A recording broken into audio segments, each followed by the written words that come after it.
Welcome to Week 12 of the Crowd's Eye College Football Show with Lou Holtz and Mark May. I'm Kevin Trimble, your moderator, and we changed our playbook a little bit. We're live from Palm Springs, California right now. And before we go into Week 12, let's take a quick look back at Week 11.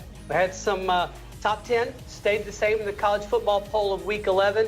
But what we did see was some conference races that are starting to heat up, namely the AAC, the Big 12, Pac-12, and a lot of those things are going to be decided this week in Week 12. But let's first talk about our Week 11 college football show. Gentlemen, our first game, Clemson-Boston College. Clemson 27-7. Boston College quarterback Anthony Brown went out pretty much in the first series, and then it was, they had to, pick up the tempo a little bit for Trevor Lawrence and the Clemson Tigers, but 27-7, they took care of business.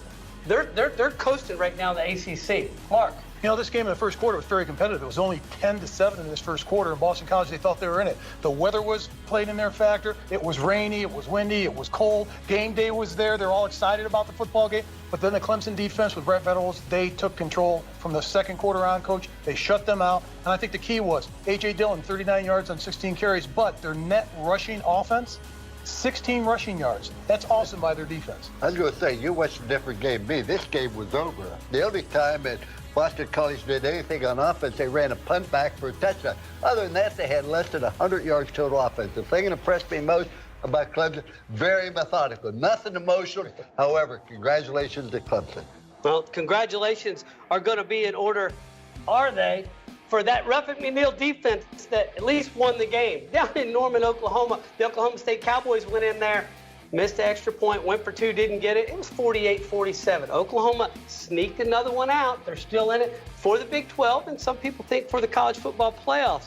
Mark, what are your thoughts about the mullet going for two down there in Stillwater? But is Oklahoma, can they really compete for that playoff with that defense? I think they can, because their offense is so spectacular. They can score on any defense in the country. And Kyler Murray, their quarterback, has been spectacular all season long. This game threw for over 300 yards again, another touchdown, ran one. But if you look at both these teams, offense was the key in this game. Over 1,300 total yards offense in this game. But Oklahoma found a way to get it done at the end of the game and pull out a victory.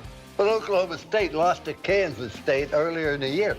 They aren't that great an offense football team. They put on a tremendous show. I do not believe that you would invite a team like Oklahoma that's so porous on defense. I know they have talent, do not play well. I agree with you, Mark. Offensively, they're absolutely outstanding. I think Murray's having a great year. They're offensive. They're a complete offensive football team. If they could take Michigan's defense and put it with their offense, they would be able to play with Alabama. Yeah, but everybody thought that about this Oklahoma team last year in the playoff when they played Georgia. Look what happened. Took them right down to the wire, and they put points on one of the best defenses in the country. That's why I think this offense can play with anyone. But the last 2 years, they've lost 3 or 4 football games. The minimum they scored has been 45 points in their loss. You can't put that type of team in the playoff. Well, gentlemen, as we know, in the Big 12, defense optional. But in the Big 10, Michigan State, one of the best defenses in the country, running defense. But Ohio State came in there to East Lansing, 26-6. Dwayne Haskins, they took care of business. They moved the ball. And let's just say it, Michigan State, great defense. They have zero offense. Not only that, they used 2 quarterbacks in this game, but the key to this game, if you go to the third quarter and late in the third quarter, beginning of the fourth quarter, this was a winnable football game for Michigan State. They imploded on special teams, they imploded on offense, and I don't know why they gave them a safety when it was a close game like that at the end of the game, and then they fumbled the ball in the end zone. Those stupid mistakes that were made on offense and special teams, those were coaching decisions by Mark D'Antonio. He didn't have to take that safety. That was ridiculous. They should have punted as well as their defense was playing in this game, punt the ball away and make them earn it.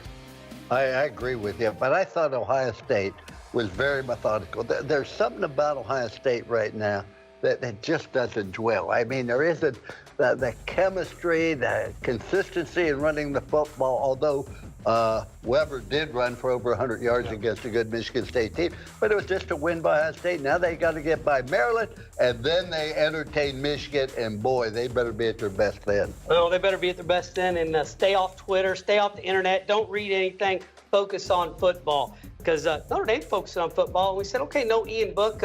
He had an internal injury. We're going to hold him out before he goes to Yankee Stadium. But the Seminoles went into South Bend and 42-13, and it was the Brandon Wimbush offense. How about that, Mark May? 3 touchdown passes. There was no Ian Book. Dexter Williams, obviously, who wasn't there earlier in the year, 200 yards rushing.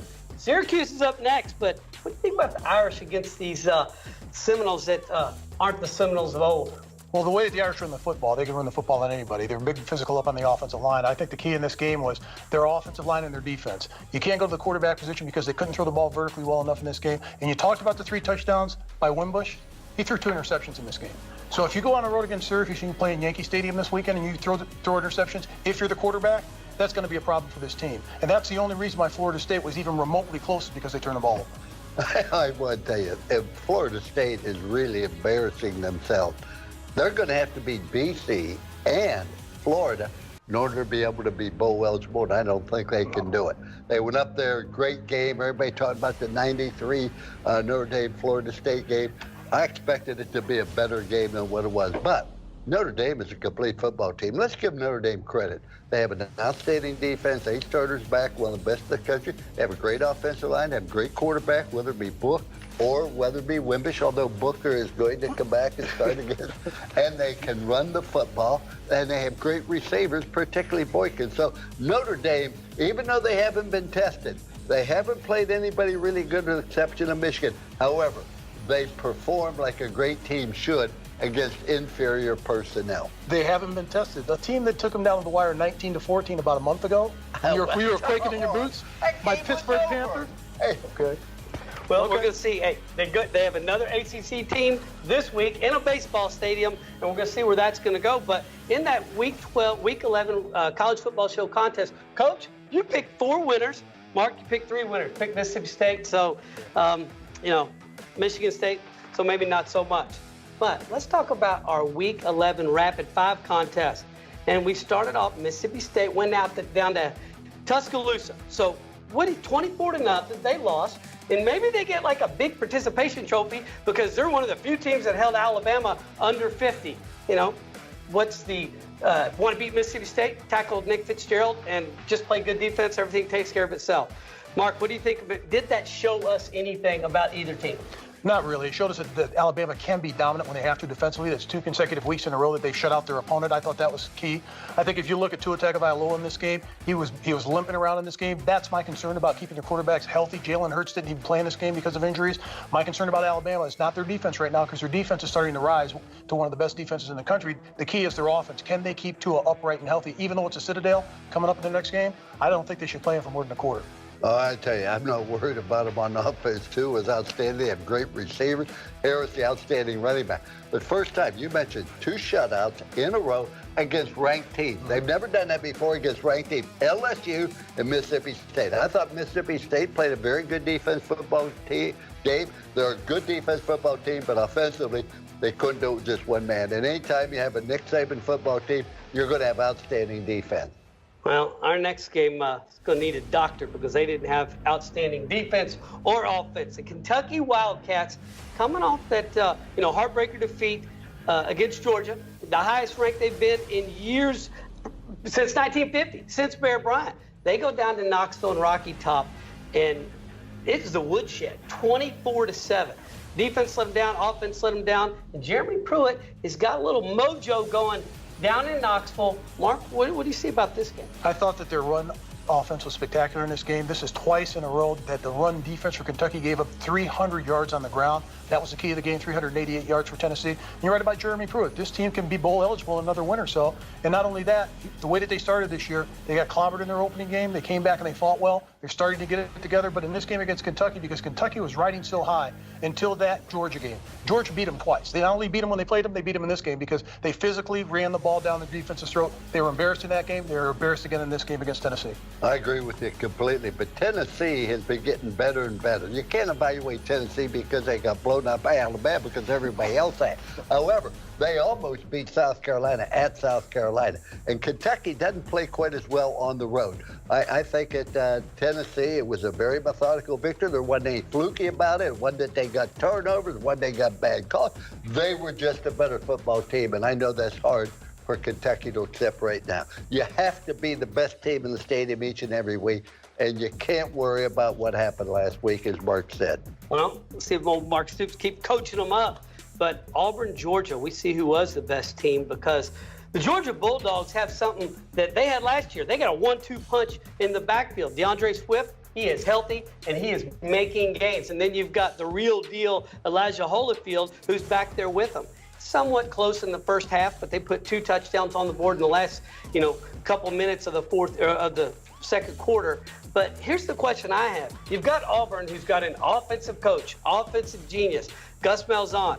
The weak point of Auburn is their offense. Mark, what do you think about that? Well, they can't score points. That's their problem. With Gus Malzahn, he's got to have a rushing attack for this offense to work, and they just haven't had that this year. When they've had a rushing attack in the past, his offense has worked. Against Georgia, they didn't have that. And Georgia, again, 2 consecutive weeks over 300 yards on the ground. You mentioned the 2 running backs. But how about this? Their offensive line's getting better because you've got a lot of young players up front. They're getting more mature as the season goes on, and I think that's going to benefit them down the road.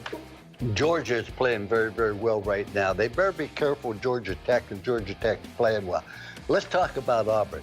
Gus Malzahn, when he was the offensive coordinator at Auburn, it goes all the way back. He was a high school coach at Springdale High School, which is 5 miles from Fayetteville. Won state championship. Houston not hired him as offensive coordinator, then fired him. He ended up at Ole Miss, and he was brilliant. He ran all kinds of motion, everything. 2 years ago, he gave up the play calls. He turned over the offense coordinator to another guy, and that is a mistake. Gus Malzahn, you're a great football coach. You're a great offensive genius. Take the offense back over and right that ship. Well, Coach, I think he's going to right that ship this week because Liberty's coming down to the Plains. So we'll see how that's going to go. It's kind of the SEC warm-up week. We'll talk about that later. But ranked Fresno State went out to the Smurf Turf in Boise on Friday night. And everybody's saying Fresno, we're ranked, and Tedford's got these people 8-1, we're ready to go. Brett Ripien leads the Boise State in 24-17. Boise State wins again at home on a Friday night. It was a close game, and we thought it would be a close game because Fresno State's defense was one of the best in their conference in the Mountain West and one of the top 25 in the country. But the key in this game is you've got to have great quarterback ability for 4 quarters. And Brett Ripien, in the end, he got it done. He became the Mountain West all-time passing leader in this game for a reason because throughout his career, he's been terrific with the football. Doesn't turn the ball over, gets the ball to his receivers. The game's tied. He hits a 49-yard touchdown pass. I was really impressed. You've been high on Ripien all year. He was outstanding in that football game. This is the best I've seen Boise State play in a long time. And what it does, by Boise State winning that game, Mark, it's going to set up a tremendous game against Utah State. Yeah, Utah State is an outstanding football team, and that's going to determine who represents their Mountain Division or the Coastal Division. But it's just a big win for Boise State. Very, very impressive. And Fresno State under Jeff Tedford is really a very, very good football team. They had one other loss. That was to Minnesota, at Minnesota, early in the year by 7. They had the ball first out and goal to go on the 8th, and they run a halfback pass for an interception. That's how they end up losing the game. They're a good team. Well, I'll tell you who else is a good team. And, Coach, we talked about UCF. That's been your team. You live in Orlando, right up the road. But I thought the stage was set on the 243rd birthday of the United States Marine Corps. 10 November, the Midshipmen of Navy, after getting whipped 45-0 the previous week against Cincinnati, they come into Orlando, and they're going to run the ball. And guess what? They did run the ball. They had 375 yards rushing. But guess what? What did Mackenzie Milton do? He found a way to win. He got it to the athletes. When he didn't get it to them, he did it himself. They went 35-24, which sets up a huge game this weekend in Orlando as Luke Fickell and the Bearcats come down. Talk to us about Navy UCF, Mark. Well, this is a game both teams ran the ball very effectively. You know Navy's going to run the ball because they're one of the best in the country. They are each and every year under Ken Niumatalolo. But here's the key in this football game. You've got a quarterback like Milton that can run it and throw it and make good decisions. You're going to go far. That's why they've won 22 consecutive games. Coach, you've been high on this football team all season long. I'm not as high as you are. I don't think that they can play with the big boys, but it's up to you. I'm not as high as I was before because their defense for the last couple of weeks, Mark, has not played very, very well. When I was in college, I had a guy on the swimming team was a fraternity brother. We'd get in an argument. He'd say, let's you and I go out in 10 feet of water and talk about this. Well, if Navy would have played him in the water, maybe that would have been a little bit different. But it was a win for UCF. Maybe they're looking ahead to Cincinnati and USF left on the schedule. I don't know. But they've won like 23 games in a row. That's impressive. I don't care who you're playing. Well, we're going to talk more about UCF. But as we talked about, we had some teams that lost. You know what? Maybe they need a little coming up, a prescription from the doctor. So come back, stay tuned, and we'll be right back with a little medicine from Dr. Lou Holtz.